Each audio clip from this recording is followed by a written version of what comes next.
जय जय राम कृष्ण हरे राम राम जय जय राम कृष्ण हरे जय जय जय छंद लागलिया भेद नाही देवातया मग गोविंद ते काया म्हणजे मोक्ष.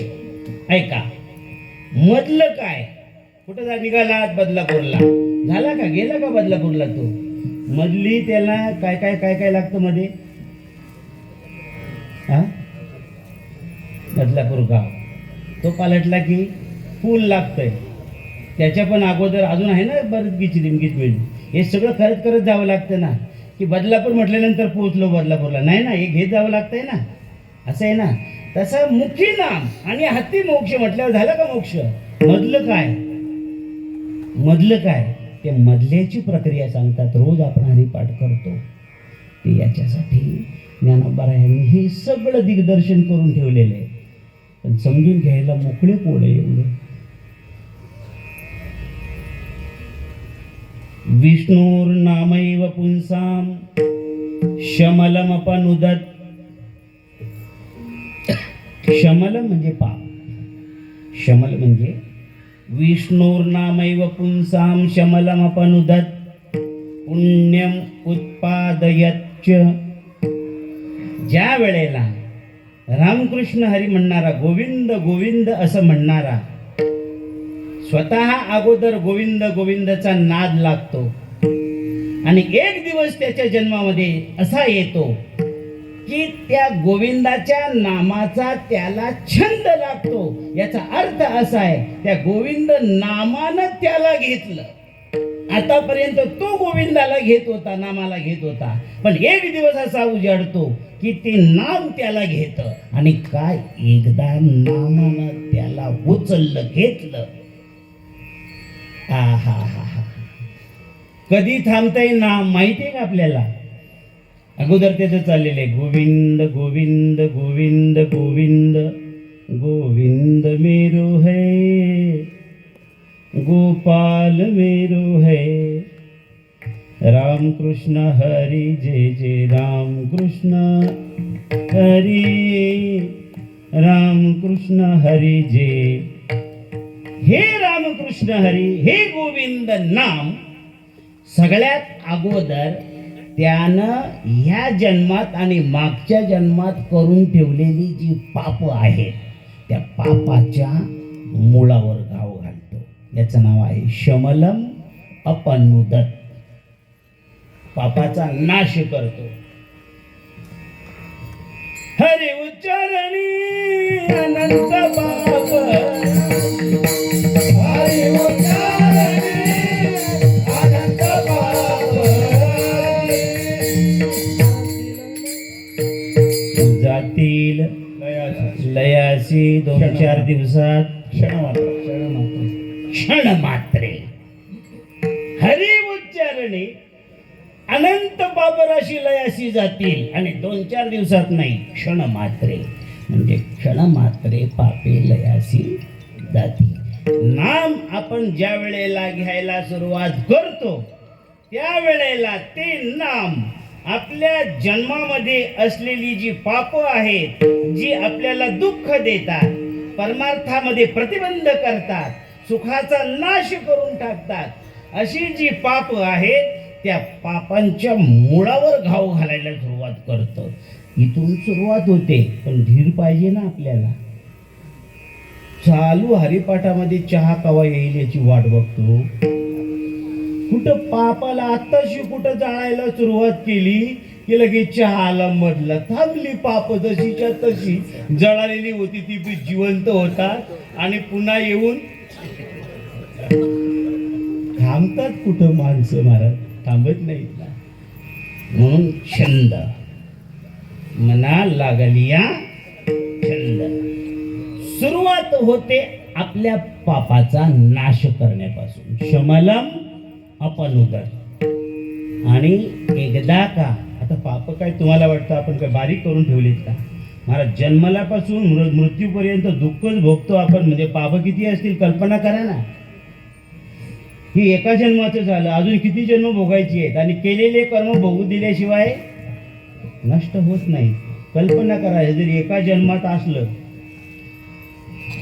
किती पाप असतील असू द्या, तरी सुद्धा ते नाम आपल्या पापावर घाव घालतं आणि मग काय करतं, नंबर 2 ला ते नाम बंद न करता तसंच चालू ठेवावं. राम कृष्ण हरी जय जय राम कृष्ण हरी, राम कृष्ण हरी जय राम कृष्ण हरी.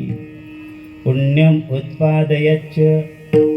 लक्ष द्या सज्जनांनो, परमार्थ करण्यासाठी पुण्याची ताकद संचित पाठीशी असावं लागतं. तुकोबारायांची भाषा बघा, भाग्ये झाली संत भेटे. अजून उद्धार बाकी आहे. संतांची भेट कशानं होते? भाग्यानं. भाग्य म्हणजे काय हो? अनेक कोण बोला ना, नाही, अनेक प्रकारचे पुण्य एकत्रित यावे. त्याचं काय लोणचं घालायचंय का? नाही, पुन्हा ते फलोन्मुख व्हावे लागतात आपल्यासाठी. अशा प्रकारे अनेक जन्माचे पुण्य एकत्रित आल्यानंतर एकत्रित रूपाने ते फलोन्मुख होतात आणि ते फलोन्मुख झाल्यानंतर ती पाठीशी असलेली संचिताची संपत्ती आपल्याला साधूची भेट घालून देते. एरवी साधू नशिबाला नाही. विठ्ठल विठ्ठल.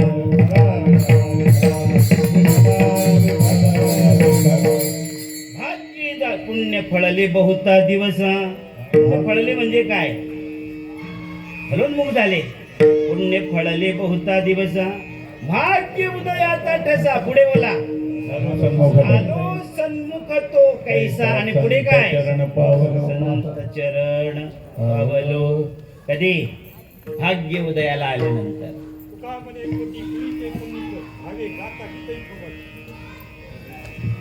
त्याचा अर्थ दुसरा, संतांची भेट भाग्यानं होते. हे प्रमाण द्या मला, प्रमाण द्या ना अगोदर.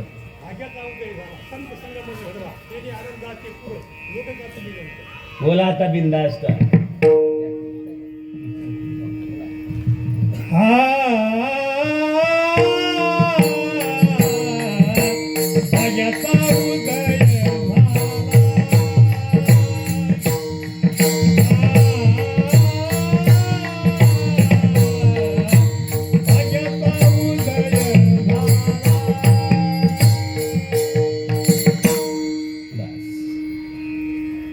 भाग्याचा उदय झाला म्हणजेच काय? अनेक प्रकारचे पुण्य फलोन्मुख झाले. त्यावेळेला साधूची भेट एक. पण हे पुण्य आणायचे कुठून? दुकानात मिळतात का?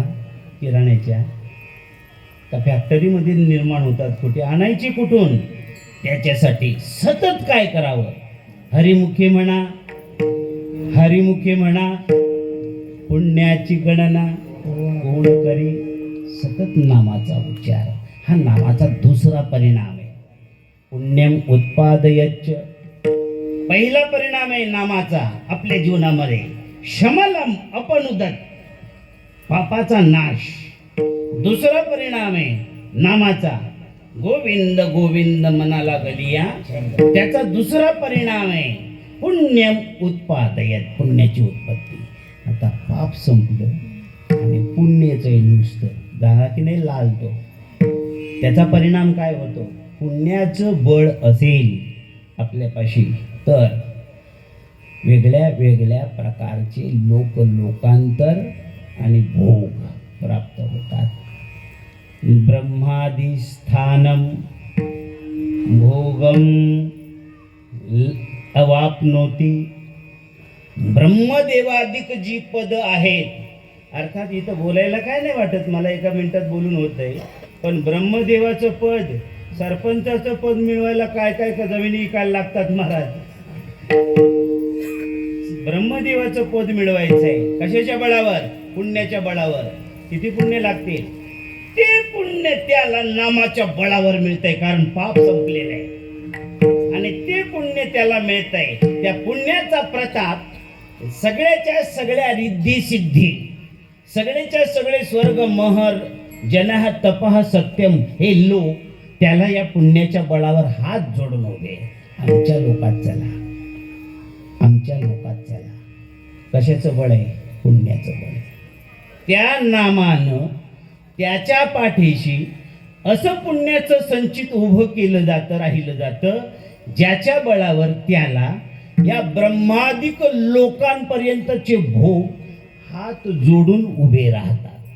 ब्रह्मादि स्थानम भोगम अवाप्नोती. तिसरा परिणाम आहे नामाचा. म्हणजे मुखी नाम आणि हाती मोक्ष याच्या मधलं चाललंय गुराळ बरं का. हे काय बदलापूर इथं आहे, हे काय इथं आहे, हे काय इथं आहे. तसं ऐका, विरतिम अवाप्नोती चौथा परिणाम आहे. मोजत चला. हे सगळेच्या सगळे भोग हात जोडून जरी त्याच्या समोर उभे राहिले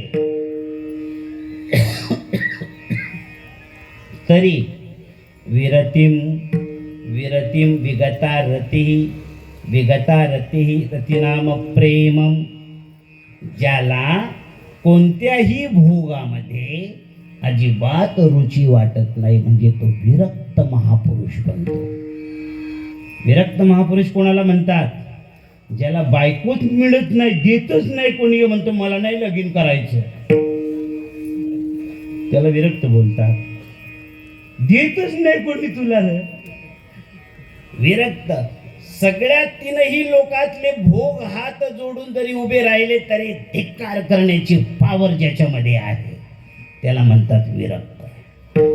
पतंजली योगशास्त्राने त्याला खूप गायलेलं आहे, मला वेळ नाही आता एवढं बोलायला. अशा प्रकारे तो विरक्ती दशेला प्राप्त होतो. आणि जर विरक्ती नसेल ना महाराज, ज्ञान सुद्धा तुम्हाला मोक्ष देऊ शकत नाहीये. हा शास्त्राचा सिद्धांत आहे. ज्ञानानं मोक्ष मिळतो, परंतु त्या ज्ञानाला टिकवण्यासाठी, तग धरण्यासाठी जर विरक्ती नसेल तर ते ज्ञान सुद्धा तुला मोक्ष देऊ शकत नाही. माझे ज्ञानोबा राय बोलतात, विरक्ती वाचून कही ज्ञानासी तगणे नाही. टिकतच नाही, मोक्ष कसा देईल तो? म्हणून विरक्तीची नितांत गरज आहे. वारकऱ्याला विरक्तीचं नाव आहे कोणताही भोग समोर उपलब्ध हो दे, मी भोगणार नाही अशी संकल्पाची ताकद ज्याच्या जवळ आहे त्याला म्हणतात विरक्त आहे. आणि प्रत्येक वारकऱ्याला विरक्ती हिनं माळ घातली पाहिजे तर वारकरी दशाकडेला लागते महाराज. नाहीतर तिथंच बुडून मरायची पाळी येते, तो कोणी पण असू द्या. अशी ही विरक्ती म्हणजे वैराग्य त्या नामधारकाच्या गळ्यामध्ये माळ घालते आणि विरक्तीच त्या नामधारकाचं वरण करते. विरक्ती त्याची अर्धांगिनी बनून जाते आणि त्या विरक्तीच्या बळावर तुकोबाराय बोलतात, तुका म्हणे मुक्ती परिणिली नोवरी, आता दिवस चारी केळी मेळी तिच्या बळावर वैराग्याच्या.